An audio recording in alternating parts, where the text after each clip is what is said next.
Okay, I'll get started. I'm Marcia Derryberry. I'm editor-in-chief of Impressions Magazine. I also am the content director, developer of the ImpressU conference program, which is the conference program for Impressions Expo. Good deal. I'm Jason Murphy with SanMar. I work on the decorator and digital team, and a lot of people really don't know that we exist. We are a group of people. There's about 7 of us strong, and all we do is support decorators around the industry. Hi, I'm Rick Roth. I'm part owner of the Ink Kitchen, which is a media company for the industry, and own a shop in Rhode Island, Mirror Image, which is screen printing and all kinds of decoration, and partners in another one in South Carolina called Machine Solutions. So glad to be here. So shall we start it off? Yeah, Absolutely. Okay, so I've been talking to a lot of screen printers actually between Ink Kitchen and just because I'm old and know a lot of people. So it's kind of interesting, the response. Some people almost like maybe like got walloped in the head, you know, like a punch in a boxing match, and then they're recovering. Other people seem to like right away jump on, you know, starting to print masks. It's interesting the variety of responses from despair to some people almost reveling in the opportunities that are out there. It's kind of all over the place. Mostly it's pretty tough, you know. Even people that are doing positive things, I think, are finding it to be very, very tough out there. But I'm surprised that, you know, sort of the national thing is not fair. You know, there's people that are absolutely closed down, and there's others that are absolutely no impingement on how they operate. So, you know, the response to that has been interesting because some of the people in those states that are shut down have just jumped to and subbed the work out to the states that are open.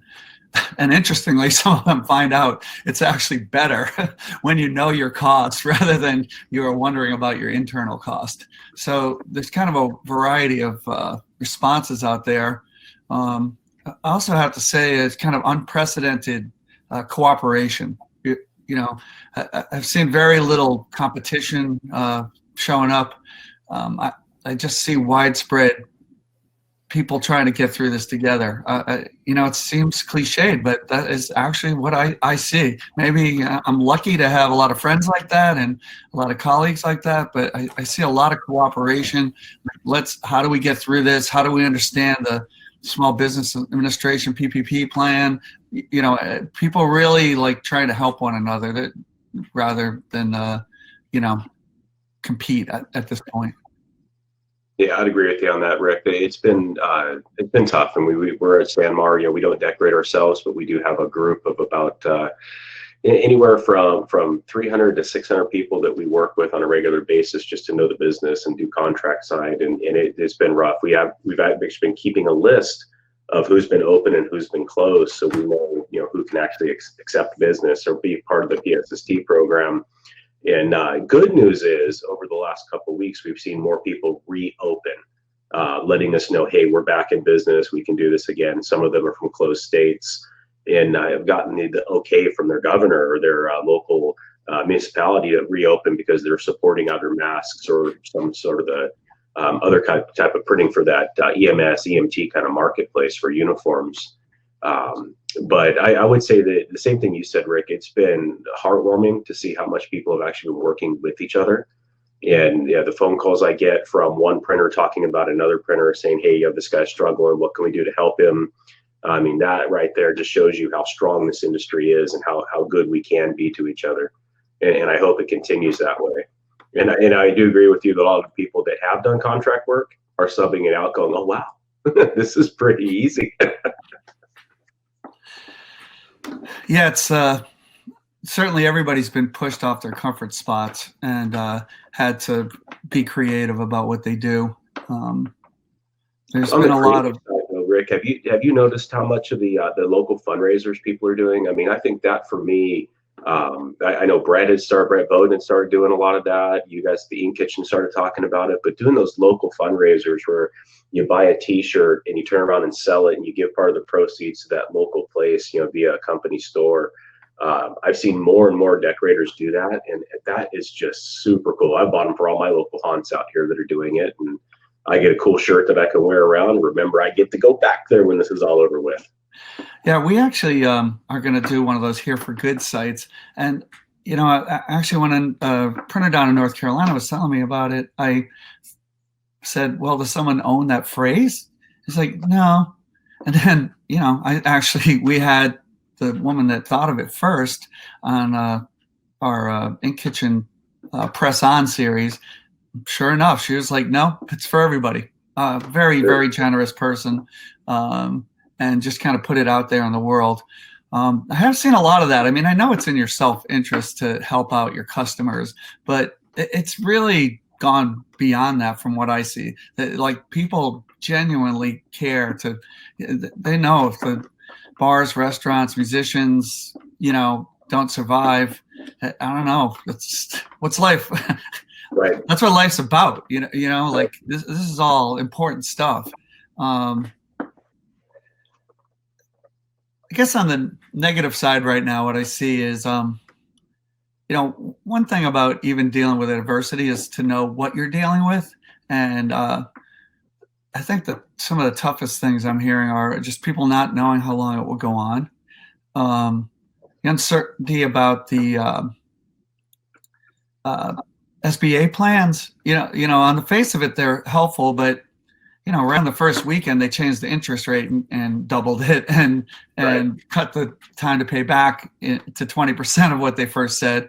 I mean, some of that's to be expected. You try to roll out a loan program. I mean, they have enough problems administering loan programs in normal circumstances, but to, in a couple of weeks, roll out, billions of dollars is tough. But,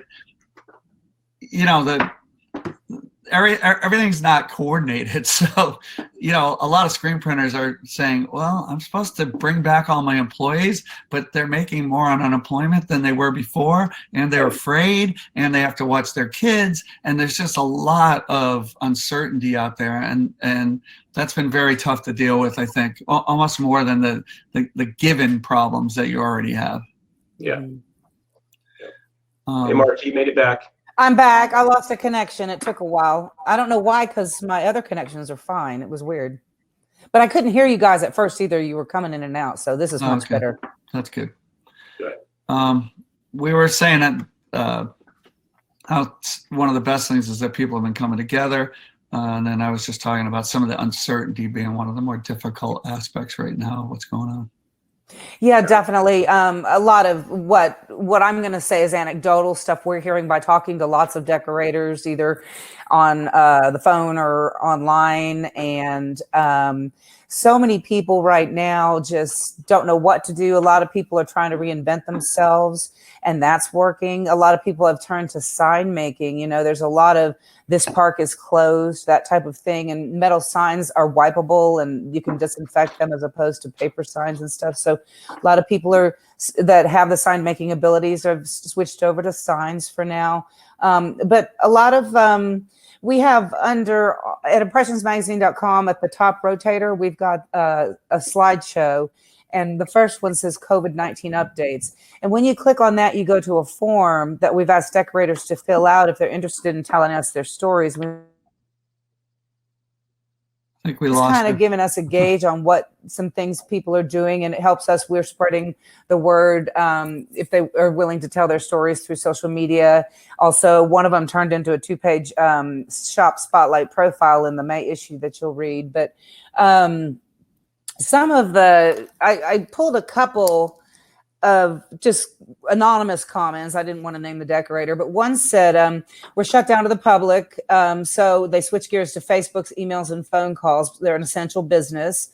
So they've asked their employees to come in and use their laser to cut mask material for different groups and businesses trickling in. So they're looking at diversifying and building a web store for their laser cut blank products and stuff. And then another one said, like most apparel decorators, we've experienced the impact of countless canceled or postponed events, banned tours, academic school years, economic downturn, everything. So they're also receiving notices from a handful of contract and account on terms that checks they'd been expecting weren't coming. And that's a big problem. I've heard that a lot. They're not getting their receivables in so they can pay their own bills. So they did face layoffs, shortened hours, and being closed to the public. So a lot of printers have laid off people or furloughed them, but a lot of them are finding ways to sustain. I know one printer just emailed me a couple days ago, and they're running promotions. And so with every t-shirt sold, you also get a printed face mask for free. So people are trying to hang in there. And I think one of the best things we can do is what we're doing, and that's coming together as a community. And so many people are doing webcasts or Facebook Lives or podcasts and Google Hangout, and the decorators are talking to each other. The two regular guys every other week have been sponsoring hosting a virtual cocktail party. And that's fun to just kind of chat with other decorators, your peers. You know, it's hard when your business is going strong and you can't really talk to your peer down the road, but that's where the trade shows come in so handy, because you can really network with other people. So that's what everybody's doing, and sharing thoughts and ideas. And I think that's the best way to get through this now, since there's so much uncertainty. I'm going to speak to a couple of questions that we have. Unless, Jason, did you have something else you wanted to add there? Go ahead. So one person said, how do we make our employees feel safe? And I think that's a real valid question. I think the main answer is we're not sure. You know, I've done a lot of reading on, you know, how things spread, and seems like more than 6 feet, maybe, you know, the 6 foot thing is from 1933, a study at MIT. And that's not exactly new information, nor does it necessarily apply directly to COVID-19. You certainly want to keep your distance at least 6 feet. I think as they've come up with more information, that's the reason for the masks and bandanas and so forth. And it's because we don't know who has it, because you can be asymptomatic. Right. I found it very disingenuous for you're in Georgia, Marcia, right? Yeah. To say that he had no idea and it was a game changer to find out you could be asymptomatic. For the governor that has the CDC in his state, he must have been sleeping. Anyway, yeah. Anyway, it's not exactly understood. That said, you can do a lot of things to protect yourself. I mean, so my shop is open with a skeleton crew. The only two people printing at that shop are brothers that live together. So that we have everyone wearing a mask. We have plentiful soap and water for washing hands, as well as hand sanitizer. When people come in the morning, we take everyone's temperature, because certainly if someone's actively ill, you want to keep them out. Wipe down surfaces with one thing to know is that you don't need a lot of Clorox or a lot of bleach to make I think it's like 5% or something like that. You can look it up. You don't need straight bleach. It's no better. You want to wipe down surfaces. You want to minimize contact, especially any hard surfaces, and just be very careful. And that's probably the main thing. We also have anybody that has asthma or some pre-existing condition that, you know, that's just not worth taking the risk. And then, you know, you have to be understanding. Some people have their kids at home and they have to watch them, you know, or taking care of an elderly parent that's not the person that you want in. We've done a little bit of splitting shifts. I know some people are doing that, where they have even an hour between shifts where they disinfect everything, and they're able to work that way. You know, you really can't be too careful. You know, everybody's like, oh, it's elderly or whatever. It's like there's a report in our paper today of how many children have it in Boston. It's not a huge number, but it's significant, and some of them have it badly. So this is nothing to mess around with. And I'm glad they asked that question. I mean, the safety comes first above all. You know, that's really can't be emphasized enough. And I'm glad that the person asked that question. Yeah, some of the things we've also seen, Rick, is the folks that have larger shops that may have their own art rooms and office staff is they're actually having their art staff work from home. They're having their office staff work from home and utilizing cell phones, just to keep everything moving and keep it fluid. And then, having, like you had said, just the print staff out and a very skeleton crew, having just your screen room, basically one person for the most part, because they're so small in most places. But keeping that up and running that screen room in multiple shifts so you can keep the reclaim and keep the re-imaging going quickly. That's what we've seen most in the folks I've been talking to is keep everybody separated, like you said, everybody's in masks, gloves if you have them, and disinfect everything with the bleach spray. Mm-hmm. Another question was, how long is this going to last? That's the $64,000 question to date myself that I know what that means. I do. And you know what? Everyone wants a hard answer, and you know what? We're not going to get one. I think that it's going to be a rolling thing. I don't think it's going to be the same everywhere. Every country seems to be different. Every state. I kind of wish there was national coordination. At least it's been heartening to see the 7 states around New York all come together. I mean, the virus does not respect a state line. I'll tell you that. And so I think a lot of reports that I've read from scientists are that it may come back around, that we may have to go through other rounds of social distancing until there's a vaccine. And it's kind of a scary thought. And some things are never going to be the same. I don't think anyone's going to shake hands at a trade show or anywhere anymore. Right. There's going to be a lot of elbow bumps. Yeah, exactly. Yeah. Nice to see you. This is coming from the big lobby bar hugger. I'm like, you got to ask permission before you go accosting anybody. You just can't hug anymore. It's sad. Yeah. And I'll be honest with you, that's probably going to be the thing I'll miss the most is, we've been around this show for, gosh, I know I'm on my 25th year, and I go to these shows to see these people I've known that long and get hugs. Yeah. It'll be hard. Yeah. Yeah, I think humans are very resourceful, though. I don't know. There's some way that we'll still feel, I think, connected. It'll just change into something else. Well, I think and hope one of the bright lights coming out of this is that it is connecting our industry more than ever as people come together and try to help each other through this. It's pretty cool. I did want to mention too, if you go to, we spent a lot of time prior to COVID even breaking out, streamlining all of our social media into one called Impressions Group. And on there, we're not only loading content every day, because content is king right now. People are taking the time, since they have some time, to learn something new on your press, a new process, maybe some multimedia, something like that. But also, we have this great video series called Press On that's sponsored by ourselves, you at the Ink Kitchen, Ryanette, and Bella Plus Canvas. And it tells, it's little video clips from decorators across the country. And so it's more stories on what they're doing, survival stories. So check that out at some time if you want to kind of hear more about what your peers are doing. We have another question about, do we think that decorated apparel sales will be the same when we come out of this? Well, as we said already, we're not sure what come out of this means. That's a really tough question. I think traditionally people have said that when there's a recession that beer and t-shirts sell really well. My theory has always been you can't afford a real shirt, you can only afford a t-shirt.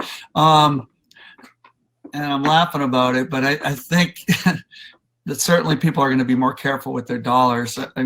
This is, you got to be kind of as old as me or just about to have had grandparents that went through the Great Depression, and the attitudes that they had about saving and being frugal and resourceful. We're going to learn those lessons whether we want to or not right now. And that's going to change the world. How that affects t-shirt sales, I don't know. That's a very tough one. We're doing everything we can to research, where we think this is going to go, as SanMar. And again, we don't have a crystal ball either, but we are looking at the past, some other recessions that we've gone through. And one of the things that you can almost always count on if we can get back to quote normal is sports. So I think your sports apparel is going to grow, your fan wear is going to grow, One thing that all of you guys should be thinking about is any kind of at work or at home work kind of apparel that it's just a little more comfortable, right? Sweatpants are going to be big, huh? Right, all that kind of stuff. So make sure that you're diversifying what you're doing and what you're offering. I know we're planning personally at SanMar, we're trying to look at everything, but we're planning to have plenty of apparel when this thing opens up. You know, it's I think we've seen a good uptick in the last couple of weeks, you know, for a little more of a positive side. Where we're starting to see our promotional products distributors having conversation with their customer, who's having conversation with their customer, which is a big change from the last few weeks, right? Because you go back to week one, it was like nothing was happening. Nobody was talking to each other. Nobody wanted to put an order in. Week two, we at least got back to a little bit of let's have some conversation and see what's going on. Week three, it seemed like we started seeing a little bit of uptick of orders. And, you know, here we are, week 4 and 5 coming up that, fingers crossed, hopefully it stays on the same path. But I would say events are going to be tough right now. I don't think we're going to have big, huge events for, you know, a while still. I think it's going to be months before we see another sporting event that a lot of people attend, or a concert. Trade shows are one that I mean, again, personally, I'm heartbroken because it's my favorite things to do is go to shows. But I think that events are going to be one thing that's going to go down. From their swag bags, work at home stuff, the things that the corporate companies are going to say, yeah, we need to get our people something to wear, something they're comfortable in, but still has my brand. So when they're on a video, you know, it's like, I can't see it, but I've got my SanMar shirt on. Those kinds of things are important, and engage those folks to make sure they know, hey, you still got to take care of your people at home. Make sure they have something comfortable to wear that still looks good on a video conference. Do y'all think that once school starts back up, if it does start back up in the fall, I know to Rick's point about people starting to save money and really watch their dollars more, but do you think they'll put it back into their kids as we always do with the booster clubs and the fundraisers? I mean, the athletics within the schools. I would hope that those would come back. Yeah. And so the one great thing about the schools is the schools still have a budget. And the schools still have this budget to spend. I know that we're already starting to see that. I talk to my wife a lot. She's a teacher, and a lot of the people that we know are principals and such. And that is the one norm, is they still have money to spend, and they are looking at spending it. So it's going to be T-shirts when they come back. It's going to be fleece, because you know, as they go into this, we might be going into winter again by the time this happens, or even in the fall. And that money doesn't go away, and they don't get to keep it in these budgets. They have to spend it. It's a yearly thing. You know, the other thing I think that's going to be with us for quite a while, it's interesting because a printer I know said, why should I learn to print masks? Like, you know, that's going to be temporary. I don't think it's going to be temporary.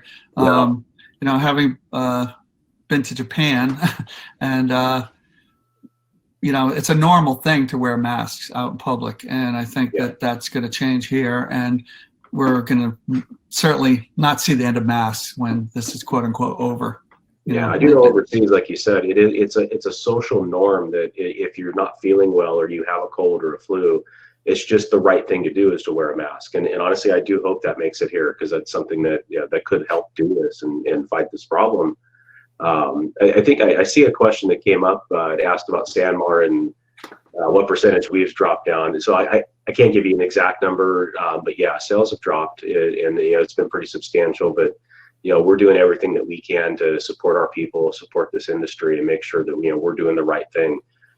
You can always go up to our website. On the very top of the screen, there's a COVID-19 page as well that tells you about our updates and what we're doing as a company. And it's got a lot of good information on there as well about things with the CARES Act, thing with the small business loans. We've had our people looking at all this and trying to make heads or tails of it as well.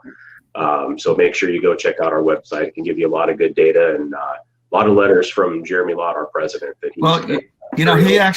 he said some of the best stuff that I've seen out there, not just to toot your horn because you're on the broadcast with us, but you can also look in the In Kitchen. I interviewed him, and very interesting, laid out all the different scenarios that SanMar is prepared for and that we all should be prepared for. I highly recommend checking that out. Everything from what he called the apocalyptic to business as usual, and that you have to be prepared for all of those.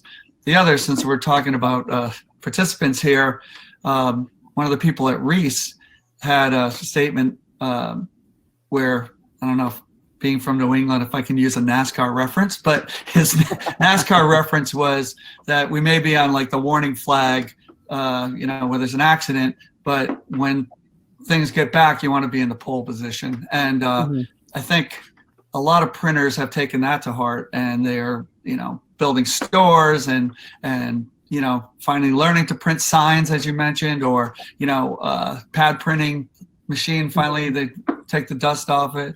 And they also maybe are, even some very large shop owners I've talked to have said, I'm never doing things the same. Now that I ran with a skeleton crew and we're, producing 50% of what we were with 20% of the people, I don't think I want 100% of my work back. Yeah. There's a lot of inefficiencies based on the mix of work he had. So, it's a time to reflect and to, the other thing Jeremy said was the very first thing you have to do is survive. And we haven't all mentioned that, but if you haven't already, you've got to save every bit of cash you can. You need to speak to all your suppliers to get better terms if you can. Sorry, Jeremy. You need to talk to your bank about your interest, your leases, companies. I'll give you an example since it was so generous. It doesn't matter to mention it, but Brother, we have a couple machines leased, and even though they were at 0% interest, at their expense, they pushed that out. Now, it's in their interest that I survive and I buy ink and so forth, but still the ease of it and the sort of compassion that came through about that, of understanding that we're all in this together. If we're going to survive it, we're going to survive together, was pretty heartening. And I think that's been true about a lot of my suppliers. Yeah, I can say a lot about Brother. I can say it now because the press release went out. So, everybody knows that SanMar made a switch in their manufacturing to start making masks. And we're making them for the government. That's where they're going, just to our first responders and the people who need them quickly. So what had happened is, we know the folks at Brother. So my job is to work with manufacturers around the industry. And I get a call from Brother saying, can you hook me up with the people who do your manufacturing? We want to donate machines. They actually donated sewing machines to our cause so we could continue to ramp up production. So, big hats off to Brother for that as well. That was wow, unexpected and incredible to see. Mm-hmm. Mm-hmm. Hey, Rick, a question for you as a shop owner, and being experienced, and you've been around the every part of the screen print industry. One thing that I've seen a lot, and I've heard a lot from the customers I'm talking to on a regular basis, is the ones that still at least have a skeleton crew or are owners themselves are spending this time to go in and learn something new in their shop. Mm-hmm. They're doing water-based inks, high solid acrylics. They're trying to learn that. One guy just told me, he said, I finally learned how to do puff during this thing because he was struggling to get that to work just right. Mm-hmm. So taking that time to find something that you've always wanted to do, kind of like you said, Rick, take the pad printer off, dust it off, and relearn that thing. Do that with your business. Invest into yourself and say, hey, what's new out there? What did I see at the last trade show before this happened that I really, really, really wanted to learn? Contact manufacturers out there. If it's an ink thing, call your ink manufacturer and say, hey, I really want to learn to do this, because they were offering something at some time where they'd send you a sample so you could learn. So get back into that mindset. And then the other thing I'm hearing a lot about is these folks that are, the printers, and you want to stay in contact with your customer. Now it's time to double down on social media. You've got to be online. You've got to stay front with everybody. Let them know, I'm still here. I'm going to get through this. I'm definitely going to be here when you're ready. So make sure everybody knows you're still there. Yeah, I think already we've taken a couple jobs where we might have been hesitant before, but we have the time to experiment and get the decoration correct, even on a difficult piece, whether that's like a pocket you haven't dealt with or a fabric that you haven't dealt with. You have time to run a test and look at it and get it right. It is difficult, though, I will say. Getting supplies has been a challenge at times. We actually had, one thing you can usually count on is that UPS will deliver on time. Since Amazon has ascended, that's not so true anymore, but it still was, relatively true. We had a distributor that normally sends things out right. They sent something out wrong. It wasn't SanMar. I can tell you. When we got the replacement didn't come. It's in the warehouse in New Jersey or something of UPS. So then this is a new important customer. So I actually sent it another one from that place and ordered from SanMar. And neither of those came either. Oh, no. And I had to overnight it finally from a third place. And then, of course, I got all 4 boxes the same day of the same thing. But it has been a little bit of a challenge. And then people are really scared, and normally you order something and they'll be like, if you don't pay for it in advance, whereas even if you have good credit, you never worry about that. Now you have to actually think about it. It all slows down doing business when you can't count on stuff coming. That just-in-time thing doesn't work very well when your supplies don't arrive just in time. That's another adjustment that we've had to make. And we can be less sure of guaranteeing that something will get where it's going to go. Had to deliver a few things because we just couldn't count on that same-day delivery by UPS, for example. Not to single them out, because FedEx has been worse, actually. We ordered a laptop for someone to work at home, and for 4 days in a row, they claimed to try to deliver it, but we had people working and they never saw them, so I don't know what happened. Yeah. But everybody's stretched on the delivery front. Yeah. Another thing I wanted to mention, one of the decorators in the Press On series was talking about this. If you do have a little downtime, right now is a great time to put together a formal disaster relief plan. She did this after the recession of 2008 when she basically had to start over. So she had it ready to go for this. And she said it's been a huge help to just put down on paper all the different scenarios like SanMar has done, and just kind of how you're going to get through a really tough time in case this goes on for a long time, it sees a resurgence, or we come across something like this again, big recession or a big natural disaster. A lot of decorators have been through the hurricanes and tornadoes, and they've, on a small scale, they've had to start their businesses over too, unlike, everyone now in the world that has to. I'm hoping if there is this resurgence they're talking about, it's not as crazy of a quarantine or a social distancing. With we're going to have a lot more preparedness. We're going to have a lot more masks. We have a lot more ventilators. That you see the folks over at Tesla and SpaceX and Ford and Chevy. Everybody's making ventilators now, and they just said that we've got X amount. We're ready to ship them out to other countries. But hopefully, having a lot of this PPE available in the marketplace may ease some of that, where it's not quite as strict as it is today. I've heard a lot about like restaurants and bars reopening with limited people being able to go in. So I mean, things like that. I hope that if this does come back, I hope that's what it's like. It's not a full-on shutdown like this. It's been rough. I'm not sure about all of you, but I have 3 girls at home that are in stages of junior in high school, college, junior in college. My wife's teaching from here. My house is called the Murphy House of Chaos. So,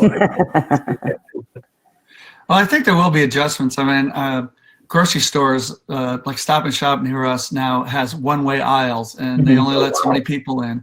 And I think they widened the aisles also. They and I think we'll probably see adjustments like that. Where you have to keep a distance. It's funny, I keep having ideas for my friends' businesses more than my own, but a friend of mine does sublimation, Don Ray, and so I had him make mats that are what we call social distancing mats. So it says, for your own safety and ours, please stand here with the logo of the company. And so rather than you see those things drawn out with chalk or tape on the ground, you can actually place those out. And now that we know it's maybe more than 6 feet, you can put them out at 7 feet or what have you. And I think as businesses adjust, we'll have to make our adjustments as well. I have a tenant that makes silicone bracelets. I'm like, why don't you make the standard for what color means I had the COVID and I'm better? Because that's going to be huge. The people that have, if it's proven that you have it and you can't get it again, that's going to be enormous. Like if you sell those bracelets that won't come off, that's going to be a business, because everybody's going to want to see those. So I think we're all going to have to adjust to what will be a brave new world there. Yeah, actually, I saw on Facebook yesterday or the day before, one printer has, I forget what was on the front of the shirt, but on the back of the shirt, he had printed a simple pattern on how to make a no-sew mask. A lot of printers are taking their extra t-shirt inventory and they're just cutting out the ear holes and putting them over your ears. So if you're not an embroiderer and you don't have a sewing machine, you can still make masks, 2-ply or 3-ply that work. Yep. Yeah, I kind of recommend a 2-ply. Yeah. Is the 3-ply really hot? It seems like it'd be really hot. I don't know if it's hot, but 2 or 3-ply. I don't know. I think we're going to try maybe publish the results even, but the guy at Printed Threads was testing them with a spray gun to see if the spray comes through them, and the single ply weren't working too well. Yeah, you've got to be careful and cognitive about ink or paint or dyes against your face, even dyes in the t-shirt material. Right. I have been kind of a proponent of bandanas because it covers your face, but it doesn't have the connotation that it's actually going to protect you as much. You know, it's almost a false sense of security with a mask, I think, unless it's one of those N95 masks. And so I'm kind of liking bandanas. I'm not the only one. It's very tough to buy a bandana right now. Or a mask. I think in about 3 weeks, there's going to be a lot of masks. But SanMar, we've got them separated as covers, right? So a face cover is like the one that you see that we have out, just a kind of a better than nothing scenario. Where in California, where I am, it's required to have a mask on. If you go anywhere, you have to have a mask on, or they won't let you in, or a cover of some sort. So, you know, stay tuned. There's going to be a lot more stuff coming out. More manufacturers going to be coming into this, and I can't say enough about the coalition that had started a lot with this. You know, the other big manufacturers that jumped on board to make tens of millions of masks a week. It was incredible. I didn't get a chance to see it personally, but just to hear about it and understanding production of apparel and what I know they had to go through on all fronts. I mean, wow. I mean, they didn't waste any time. I mean, they were the first. The main manufacturers were first out of the box with it. Yeah. No, I think we were barely into it, and I talked to Chris Blakesley from Bella and Canvas, and you know they were already on it. I mean, when you think about it, really everyone's supposed to wear a mask. You're supposed to either wash them or replace them. 330 million Americans. Do the math. That's a lot of masks. That's a lot of masks. If everybody needs 2 or 3, that's 100 million masks. I mean, right? That's crazy. I mean, a billion. That's a billion masks. Excuse me. Did my math wrong there. It's crazy. Just wanted to open up the Q&A one more time, guys. If y'all have any questions or comments and topics that you would like them to briefly touch on, you can send it in that chat box. While those questions might be coming in, do each of you, if you had to narrow it down to one thing, do each of you have one thing that you'd suggest for these shops to take away from the industry? Where to go from here? Just one last topic. You know what, I'd say one thing to have to go away from this, even away from just our meeting today, is stay hopeful. I mean, this is gonna subside sometime or another, and I know it's tough right now. We feel it as well, and our heart goes out to everybody. We'll do everything we can to support you as well, but you know, stay hopeful, stay talking to people, you know, get on social media, make sure that everybody, like I said, all your customers know we're still here and we're going to be here when it's all done. And like Rick had mentioned when this whole thing started, you know, stay in contact with your other printers, because I've said it before, the Ink Kitchen was really the people who started this whole conversation between printers. You know, when I had started this industry 20 plus years ago, people didn't talk to each other. And when I got the pleasure to meet Rick in person and talk with him in the Ink Kitchen, it was so cool to see them just share on the Ink Kitchen blog. Just, hey, here's the problem I had. This is how we fixed it. And then I've noticed over the last 5 years, people just start coming together and talking. And the events that they have at trade shows, talk to people, talk to each other. Don't hide things. I think that the best way to get through this is stronger together, for sure. Yeah, I would echo that, and that find out who your friends are and stay close to them, and you know, part of having a friend is being a friend. So reach out and help people as much as you can, and we'll accomplish more together, I believe. And then the other thing is wishful thinking is different than hope. So, Jason says be hopeful, and I agree, be hopeful. But you know what? The world is never going to be the same after this, and you better make plans accordingly. How I don't have a crystal ball. No one ever does, right? We're in a fashion industry. You never know what's going to come up, but it's just not going to be the same. It's not going to be business as usual. Mm-hmm. I would agree with both you guys, and it's really Facebook, Twitter, Instagram is great. Instagram's so hot right now. Just really connecting with your friends, staying safe. But as Rick said, help each other too. If you see somebody out there online that has a need and you've got a solution, share it with them, make a friend. This is one of the friendly, I've been in the business 33 years. I've been with Impressions and Impressions Expo, which used to be printed sportswear shows. And I've seen a lot come and go as the highs and lows come throughout the industry. But friends, as Jason said, it used to be very, very in your own tunnel vision. And now it's really a sense of community. We are a community as decorators. And so sticking together, as Rick said, we're never going to be the same. So let's get through this together. I'm so sorry we're all going through this. I'm hopeful too, though. I think we're going to come back and we're going to be okay. Yeah, and if anybody wants to reach out, my email is super simple: Jason Murphy, all one word, at sanmar.com. I mean, mine's Rick at inkkitchen.com. That's easy too. Marcia.derryberry at emeraldx.com. I know my last name. It sounds like a Kool-Aid. Alrighty, guys. Well, thank you again so much for being a part of ReeceU and giving your ideas, thoughts, and encouragement to the industry. We can't say thank you enough for not only partnering with us, but finding it important to feed into the industry in this way as well. So thank you again for being a part of it. To those of you who are joining us via the chat window, I just wanted to remind you of the other screen printing webinars that we have going on this week. You can see all of those and register for them at ReeceU.com. We'd love to have you, and we'd love to be able to participate in more of this with you. Thanks so much, guys. Appreciate it. Thank you. Y'all stay safe.